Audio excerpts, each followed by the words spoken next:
Alright, hey folks, as you can see from the title of this video, I've decided to do a bonus tutorial this week as part of our chronological Bible reading plan on the intertestamental period. Here we are reading through the Bible in a year. We're 40 weeks in, just finished off the Hebrew Bible or the Old Testament and about to start the new. Well, before we launch into the Gospels, I thought it'd be a good idea to give you a picture as to what happened between the Testaments, between Malachi and Matthew, or strictly speaking between Nehemiah and the Gospels, because there's actually a 400-year gap in between. Now, many theologians refer to this as the 400 years of silence, because apparently God didn't speak much during that time, but it wasn't 400 years of nothing, all right? It wasn't 400 years of peace and quiet. A lot of stuff happened on the ground there in Jerusalem and with God's people in Judah over those 400 years. And this comes as no surprise to us. After all, Daniel had some very specific prophecies about what would happen after the first wave of returnees came back. So I thought I'd give you a bit of an idea as to what that 400 years looks like, because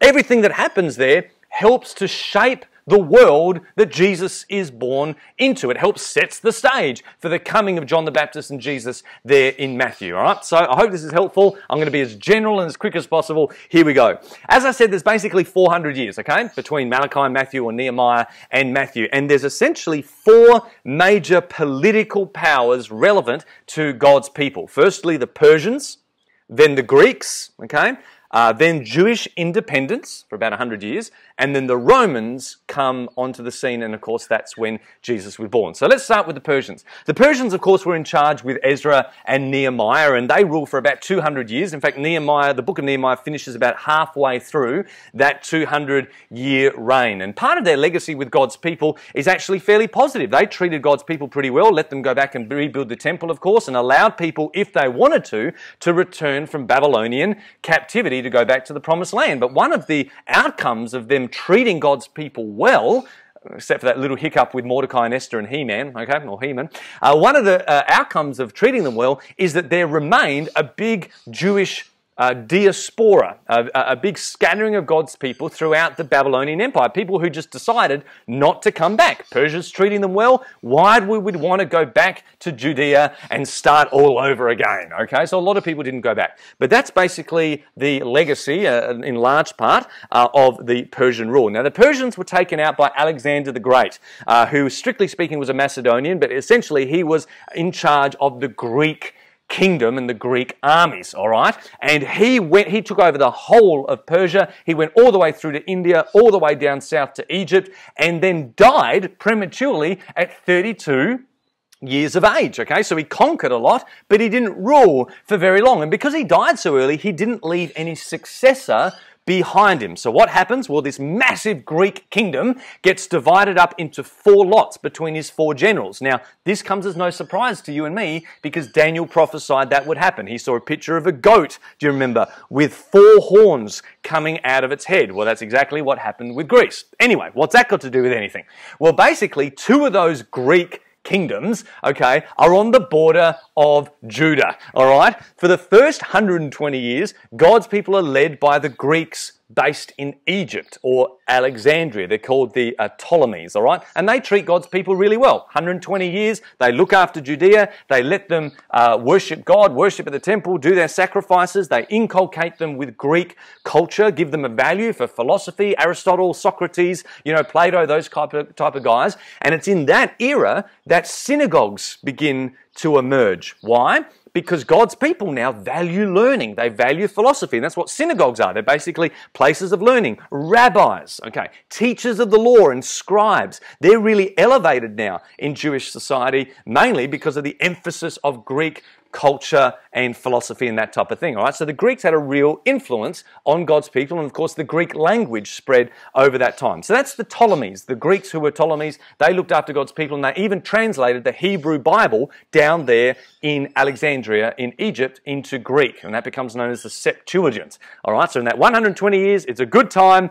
Greeks are in charge, the Ptolemies, the Greeks, but all's going well. However, then the second, one of those other kingdoms, takes over Judea, and they're called the Seleucids. Still Greek, kind of, okay? But they're called the Seleucids, and they do not treat God's people well at all. There's a guy there in charge for 30 years, he massacres 40,000 Jews. He makes Hebrew worship illegal. So he does the very opposite of what the Persians and the Greeks had done previously. Makes circumcision illegal and punishable. All right? He burns the scriptures, and it comes to a tipping point when he one day takes a pig into the holy place on the altar and sacrifices a pig inside the temple. I mean, could anything be worse than that? Well, the Jews have had enough of this, and there is a grassroots revolt against this Greek Seleucid empire. Okay, so let me summarize. We had the Persians, then we had the Greeks, sometimes good, sometimes not good, and now we have 100 years of Jewish rule. The guy who led that is a guy called Maccabees, Judas Maccabees, and it's over that time where again, the Jews are finally in charge of their own politics. All right, great. They can worship at the temple. This guy becomes high priest, but he also becomes king. All right, and he's not a Davidic king, but anyway, they basically start to mix religion and politics there again in Judah and Jerusalem. And it's in this time that political parties begin to emerge, like the Pharisees and the Sadducees and the Essenes, all right? There's theological groups who study the scriptures because of their Greek background, but they're also now involved in politics because the Jews themselves are in charge. So all those classes of people that you see in the New Testament come about in this 100 years. Well, as good as it is being in charge of their own land again, Judas Maccabees is not the Messiah. He is not the promised king. The great restoration of Israel, it looked like it was promising, but it wasn't what the prophets had promised. And basically, God's people go into civil war at the end of 100 years, and Rome, their neighbor, comes in to dispel it and to bring peace. A guy called Pompey, a commander for Julius Caesar, comes in and basically makes Judah Roman in about 63, 64 BC. All right? So the Persians were in charge, then the Greeks, good and bad, then the Jews themselves were in charge, but now, 60 years before Christ, the politics of Judah and Jerusalem, and of course that area now in Latin, what the Romans spoke is not Judah anymore, it's called Judea. Okay, so now we're going to see the word Judea. The whole area is called Palestine. Okay, that's a Roman, Latin term used. So these names end up changing. So the politics of Rome is in charge. And that's the world that basically Jesus is born into. He's born into the political rule of the Romans. He's born into the culture of Greece, because for a couple of hundred years there's been heavy Greek culture, philosophy, language, written language. Our New Testament's written in Greek. He's born into a climate where there's a thing called the Sanhedrin. It's a ruling council of religious but political Jews who basically are trying to run the Jewish world, but imposed upon by the Romans. Where did they come from? Well, they came from the Jewish revolt, from that 100 years. So in those 400 years, a lot of stuff happened that shaped the world that Jesus was born into. So I hope that gives some kind of understanding as to why the Gospels read quite a bit different to where we left off in Nehemiah. There's all these different characters. There's Pharisees now, and Sadducees, and synagogues, and Romans, and where did all this stuff come from? Well, it came from that 400 years. They may have been silent years as far as heaven was concerned,